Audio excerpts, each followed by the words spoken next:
अस्सलाम वालेकुम दिस अमान सिया। अभी मैं मौजूद हूँ अर्शद भाई के साथ। क्या लंच का खैरियत से? शुक्र है।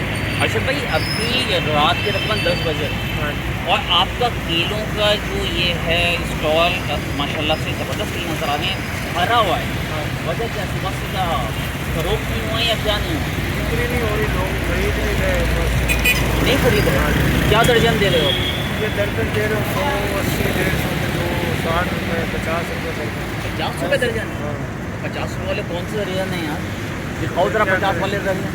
ये 50 वाले ये दर्जन है। ये आप देख सकते हैं कि और 50 रुपये दर्जन में भी लोग खरीदने को मना कर रहे हैं। नहीं खरीद।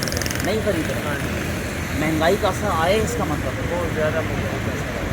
दिन में कितने दर्जन निकल जाते थे पहले? ये तकरीबन पहले जो है 150, 200 दर्जन निकल जाते, अभी जो है 50 दर्जन निकल जाते। एक दर्जन पे कितना मुनाफा हो जाता था? एक दर्जन पे 10-15 रुपये। यानी पहले अगर करते थे, पहले कितना निकलता था? पहले तकरीबन निकलता था 150 दर्जन। 150 दर्जन। हाँ, तो दिन के 1000-1500 रुपये बन जाते। बन जाते। अब 500 रुपये बन रहे हैं। आप 500 रुपये गुजारा कर सकते हो तुम? बस नहीं गुजारा तो कितने का ठेला बन जाता है ये तकरीबन एक जो है 11 का 12,000 रुपये। 11 से 12,000। हाँ, सेल जो है ना 5,000, 6,000, 7,000 इधर। और जो सड़ जाते हैं किले ख़राब हो जाते हैं उनका क्या करते हैं? तो क्या ये हमारे नुकसान है तुम्हारा नुकसान है या व्यापारी का नहीं, नुकसान हमारा है? नहीं। क्या गवर्नमेंट को क्या पैगाम देना है? काम ये महंगाई कम करें। हाँ जी, यही भाई आप देख रहे हैं लोग 50 रुपये वाला केला भी ख़रीद नहीं पा रहे हैं।